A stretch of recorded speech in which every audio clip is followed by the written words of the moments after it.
여러분이 아시다시피 저는 지난 설 연휴 주간에 저희 아들들과 함께 임진각에서 해남 땅끝 마을까지 국토종단을 시작해서 안식주간 일주일 포함 시간이 들 때 짬짬이 걸은 결과 현재 320km 지점인 전북 김제를 지나고 있습니다. 정읍까지는 이제 3km 남았습니다. 파주, 고양, 서울, 안양, 의왕, 수원, 병천, 오산, 평택, 성안, 천안, 신탄진, 세종, 대전, 계룡, 논산, 여산, 익산, 삼내 전주를 천천히 걸으면서 차로 지날 때는 보이지 않던 각 지역마다의 다른 특색이 있음을 알 수 있었습니다. 나중에 시간 될 때마다 말씀을 드리겠지만 오늘은 안타까운 말씀을 드리고자 합니다. 서울, 경기, 수도권을 벗어나면서 느낀 것은 코로나 사태로 인한 경기 침체가 매우 크다는 것이었습니다. 신탄진, 세종부터는 잠잘 숙소를 찾는 것이 하늘의 별따기와 같았습니다. 호텔, 모텔, 여관, 여인숙, 찜질방이 대부분 폐업하여 임대 혹은 매매라고 크게 붙어 있었습니다. 숙박업의 위축은 주변 식당까지 폐업하게 만들어서 밥대를 넘기기가 일쑤였습니다. 그리고 그나마 있는 여관들은 거의 여인숙급인데도 호텔만큼의 살아남은 이런 여인숙, 이런 그 숙박업소는 바가지 요금을 부르고 있었습니다. 세종시는 화려하고 세련된 상가들이 2층부터는 거의 비어있고 그나마 1층도 폐업한 곳이 너무 많았습니다. 행정도시라는 위상은 웅장한 종합정부 건물들에 국한되어 있을 뿐 나머지는 유령화되어 있었습니다. 그러나 코로나로 인한 어려움 속에서도 도시와는 달리 시골의 읍면 소재지의 여관과 식당은 대부분 영업 중이기에 이상해서 제가 업주들에게 물었더니 코로나로 인해 어렵기는 해도 견딜만 하고 밥은 먹고 삽니다라는 대답을 했습니다. 코로나 사태 속에서도 도시와 농촌 간의 현격한 차이는 무엇 때문일까요? 부동산 투기 때문입니다. 부동산 정보가 있고 자본이 있는 사람들이 부를 독식하는 투기로 인해 욕심내지 않고 땀 흘려 먹고 사는 사람들은 비현실적인 높은 임대료를 감당할 수 없어 폐업이 도시는 속출하고 있는 것입니다. 작은 호수에 약간의 물고기가 살고 있었습니다. 그들은 작지만 충분히 배부르게 먹을 수 있었습니다. 어느 날 힘센 물고기들끼리 더 많이 먹이를 차지하겠다고 싸움을 했고 여러 마리의 물고기들이 죽음을 맞이했습니다. 싸움에서 이긴 물고기들은 기쁨을 이기지 못할 정도로 즐거워했습니다. 그런데 시간이 지나면서 호수에 이상한 냄새가 나고 물도 탁해지기 시작했습니다. 죽은 물고기들의 사체가 썩어가면서 호수가 오염되고 있었던 것입니다. 결국 호수는 완전히 썩은 물로 바뀌었고 힘센 물고기들은 숨을 쉬지 못한 채 결국 모두 죽고 말았습니다. 이것은 우리나라의 동화입니다. 그러나 이 호수를 크게 보면 우리 인간 세상입니다. 정의를 넘는 욕심은 반드시 공멸하게 됨을 지난 역사가 증거하고 있습니다. 우리 사회 역시 어쩜 공멸의 시간을 향해 가속도를 내고 있는 중인지도 모릅니다. 구원받은 우리에게 있어서 가장 중요한 것 한 가지를 꼽는다면 단연 믿음입니다.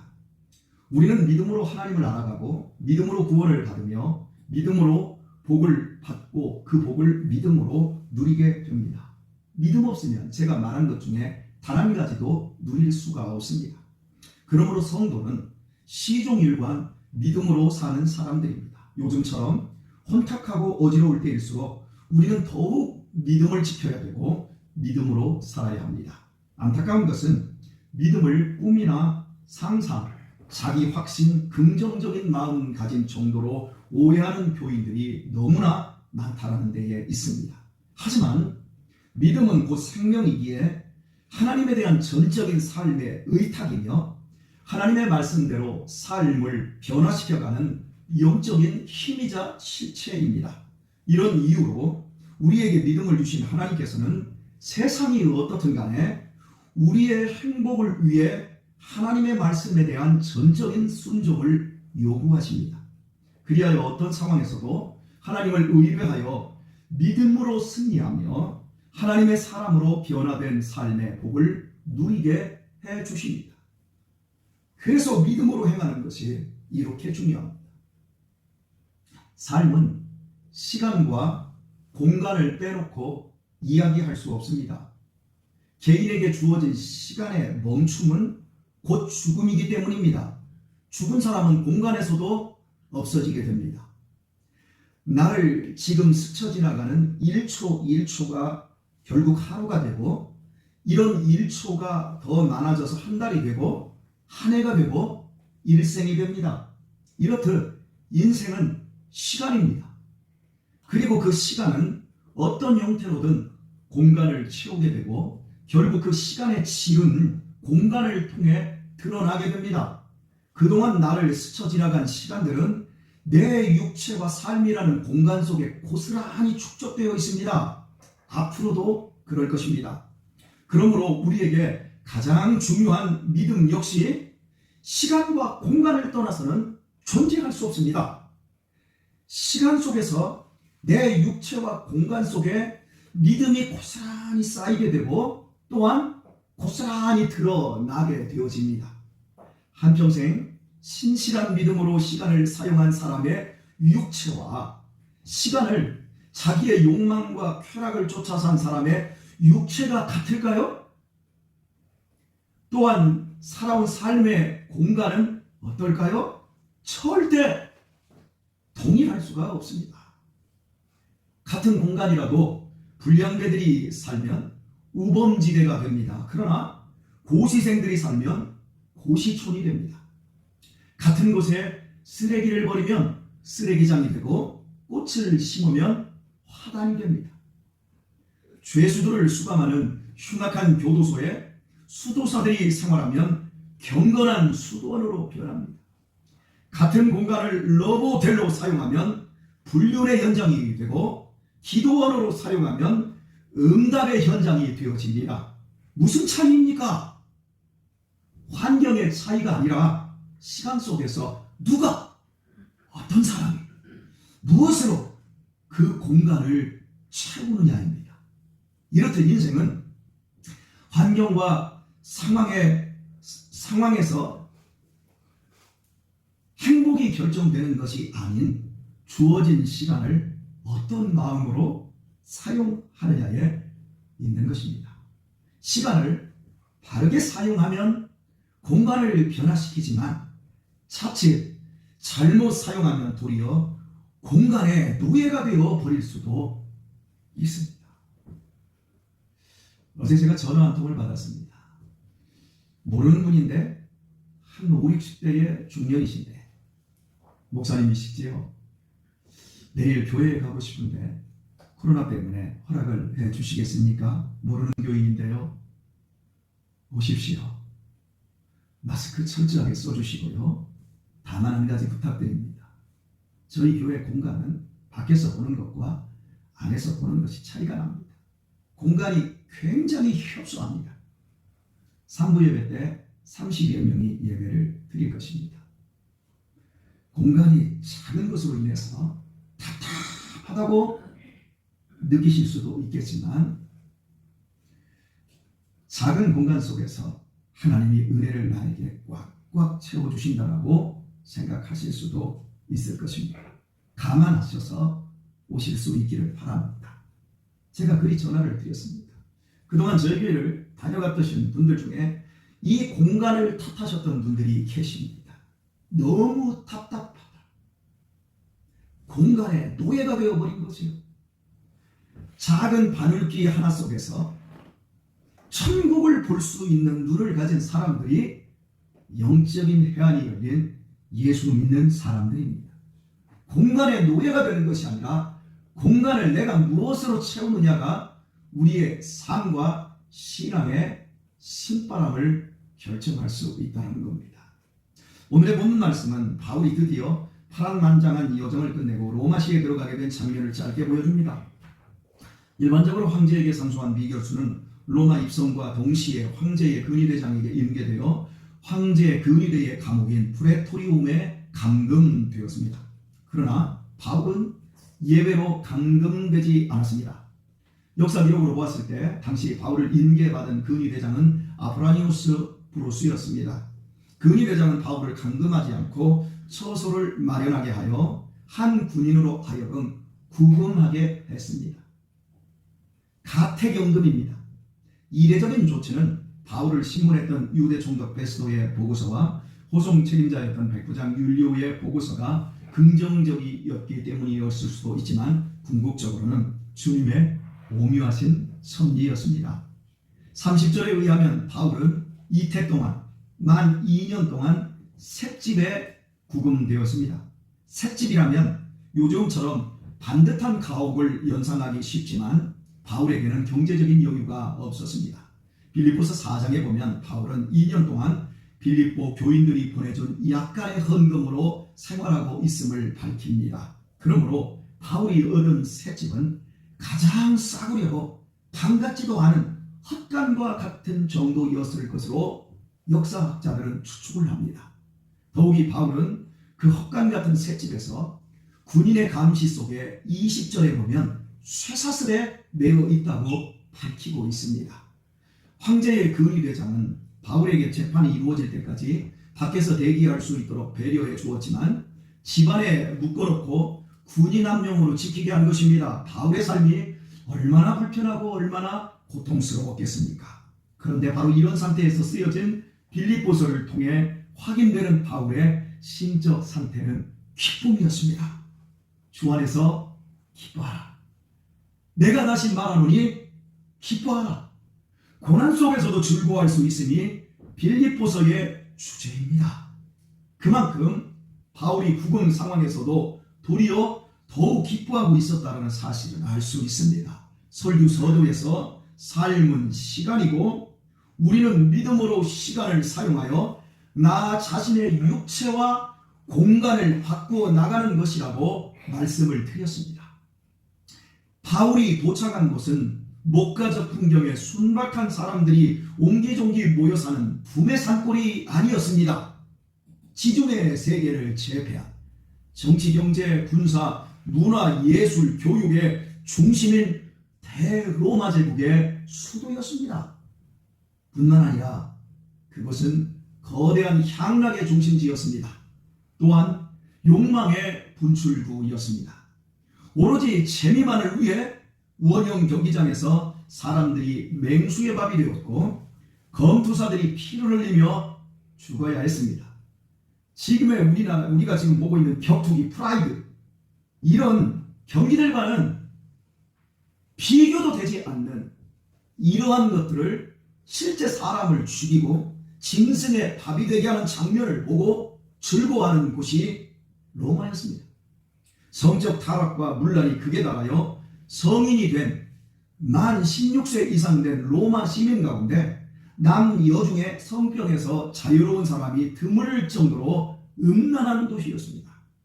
사람들은 탐욕과 쾌락의 공간에서 철저히 육신의 노예가 되었습니다. 바울이 바로 그곳에 입성한 것입니다. 베드로후서 2장 6절과 9절의 말씀을 보면 하나님께서 소돔과 고모라 성을 멸망하실 때의 마음이 이렇습니다.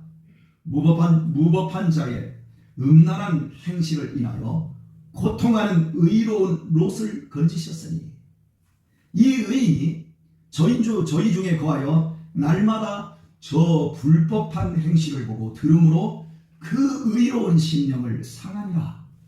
롯은 의인으로 아브라함의 조카로서 아브라함 밑에서 그 삶의 공간을 경건하게 채워나갈 수 있었습니다. 그러나 아브라함을 떠나 음란과 욕망의 도시 소돔과 고모라를 선택하여 떠나갔습니다.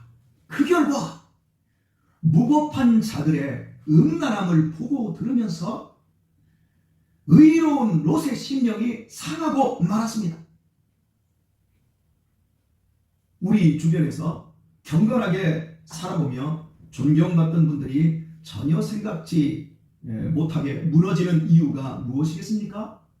거듭되는 세상의 불법과 무법으로 인해 자신도 모르게 심령이 상하여 결국 고통 가운데 죄성에 굴복하였기 때문입니다.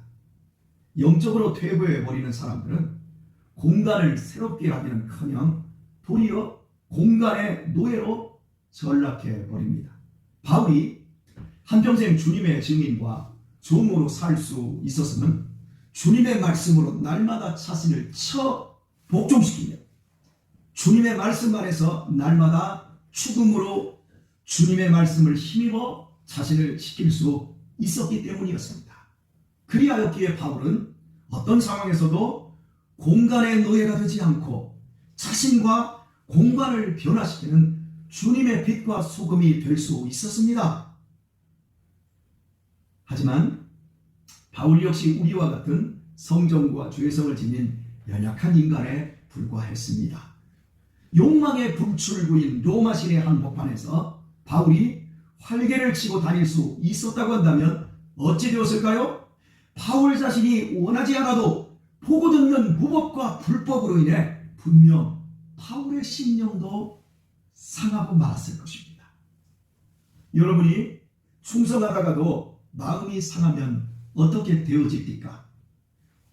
의욕이 떨어지지 않습니까? 만사가 귀찮아집니다. 기도하는 것이 귀찮고 내가 이 교회에 등록되어 있다라고 하는 것도 속상할 때가 있지 않습니까? 고개를 까딱거리지 마십시오.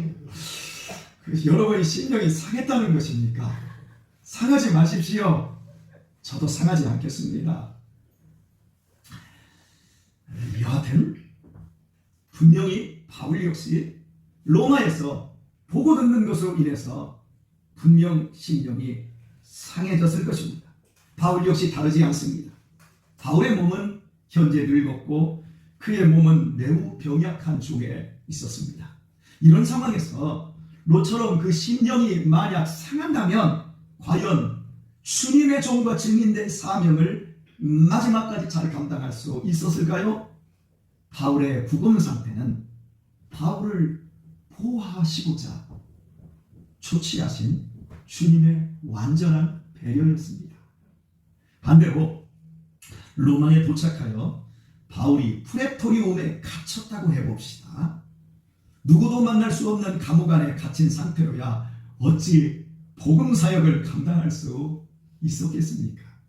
드넓은 로마 시내에 비록 싸구려 헛간이라는 한 공간에 구금되어 감시받는 상태였지만 그러나 찾아오는 사람들에게만큼은 복음을 전할 수 있음은 하나님께서 당신의 종과 증인인 바울을 위해 허락한 최고의 배려였습니다.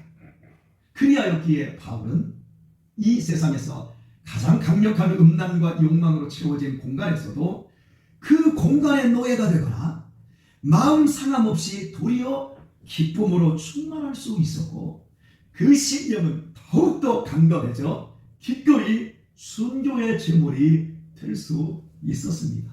이런 바울을 통로 삼아 하나님께서 로마 제국의 거대한 죄의 공간을 새롭게 변화시켜 나간 것은 사필 규정이라 할 수 있습니다. 승진을 하면 특권이라는 것이 주어집니다. 이전과는 다른 영향력과 혜택들이 주어지는 것입니다.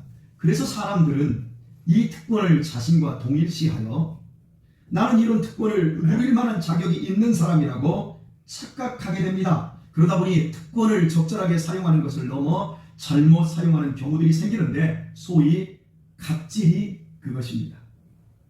저와 여러분에게는 엄청난 특권이 주어졌습니다. 구원과 영생, 천국과 하나님의 자녀된 특권이 바로 그것입니다. 이것을 우리는 은혜라고 부릅니다.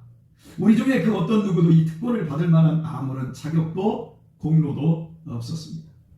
하나님의 특권은 언제나 은혜로 주어지는 것이기에 오직 특권을 합당하게 누릴 태도만 필요합니다. 그 태도는 감사와 겸손, 그리고 한 가지 덧붙여서 하나님 중심의 생각입니다.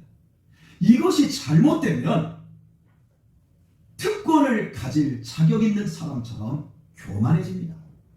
그리고 하나님 중심의 생각에서 자기 중심의 신앙으로 이동하여 특권 의식만을 내세우게 됩니다. 이럴 경우 결국에는 소중한 삶을, 즉 시간을 허비하며 자신의 육체를 더럽게 하고 모든 주어진 공간까지 망치고야 맙니다.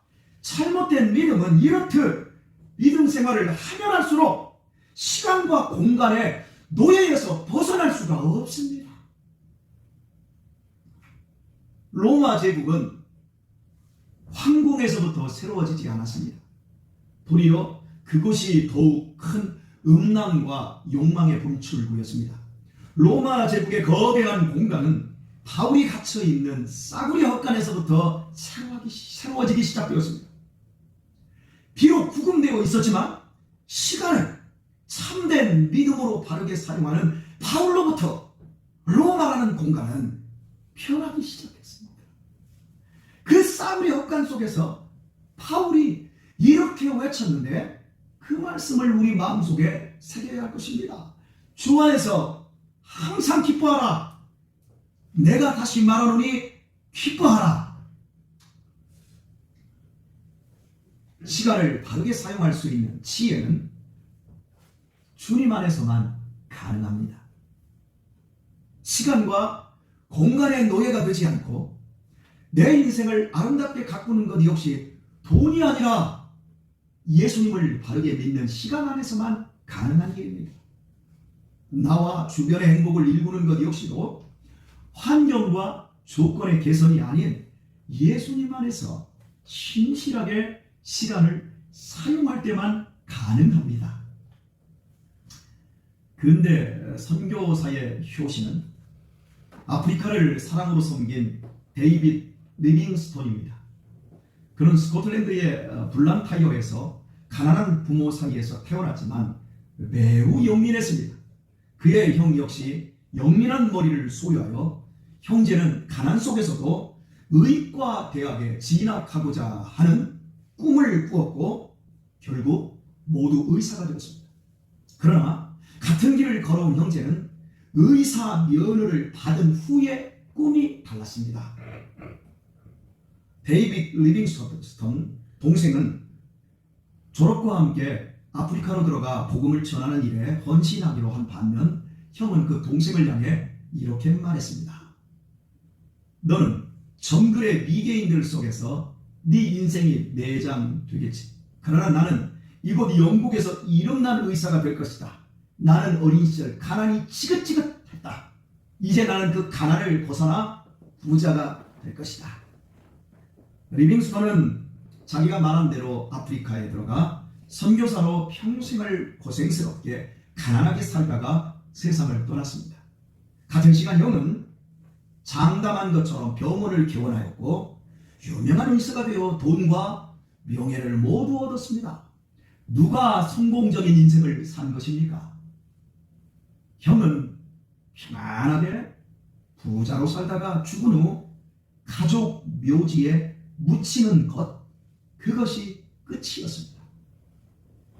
그러나 동생 리빙스턴은 마지막 죽을 때 기도하는 모습으로 무릎 꿇고 세상을 떠났고 그의 소원대로 심장은 아프리카 땅에 묻혔고 그의 유해는 영국으로 인도되어 성대한 영국의 왕실장으로 장례가 치러져 웨스트민스터 사원의 가장 높은 장소에 안치되었습니다. 우리나라로 말하면 흑석동 국립묘지의 역대 대통령들의 묘역에 일반인들이 묻힌 곳에, 그러니까 그 묘역에 일반인이 안장된 것과 같은 영예입니다. 현재 영국의 대백과 사전인 브리테니카 사전에는 두 형제의 이름이 기록되어 있습니다. 그러나 선교사 리빙스톤에 대해서는 무려 14줄로 자세히 기록되어 있지만 그 형에 대한 기록은 딱 한 문장입니다.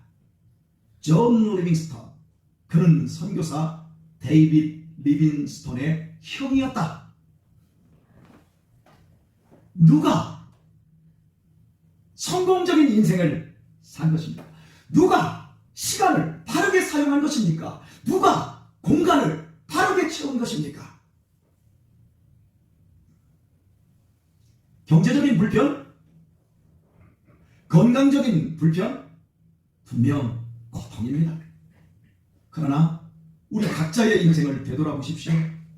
그런 불편함 때문에 우리들이 주님을 만나지 않았습니까? 또한 그런 아직까지도 해결되지 않은 그런 불편함들 때문에 우리가 겸손히 행할 수 있었고, 결과적으로도 내 자신과 내 삶의 공간도 새로워지지 않았습니까? 우리의 삶에 깃들어 있는 여러 불편함이야말로 하나님께서 우리를 지켜주시고자 하는 주님의 보호임이 분명합니다. 이 사실을 잊지 않으면 믿음 안에서 언제나 소망을 잃지 않을 수 있고, 또한 다른 사람들이 어떻게 살든 간에 나만큼이라도 시간을 믿음으로 바르게 사용한다면 아무리 죄악이 넘쳐나고 코로나라는 불편한 상황이 계속되고 있어도 내가 살아가는 삶의 공간만큼은 더욱 새로워질 것입니다. 그러므로 사랑하는 우리 교우 여러분, 주 안에서 기뻐하십시다. 다시 말씀드리는데 주 안에서 더 기뻐하십시다. 오늘의 말씀을 맺겠습니다. 믿음은 경건한 삶을 위해 타이든 자이든 간에 자신을 과감하게 구금하는 것이며 그 불편한 삶에 익숙해져 가는 것입니다. 그러나 특권을 취하고자 자기 죄성인 이기심에 굴복하는 한 영성은 종이짝보다 더 얇아 자신과 공간을 오염시킬 뿐입니다. 코로나 속에서도 자기만 살겠다고 이기적인 욕망이 분출되고 있는 대한민국의 상황이지만, 여러분, 그걸 보고 들으며 심령이 상하지 않게 하십시오. 바울처럼 기뻐하고 또 기뻐하십시오. 리빙스톤처럼 기꺼이 불편을 선택하는 삶을 사십시오. 어떤 상황에서도 하나님 중심의 신앙 속에서 우리에게 주신 겸손과 감사의 특권을 당당하게 누리는 성도들 되시기를 예수님의 이름으로 축원합니다.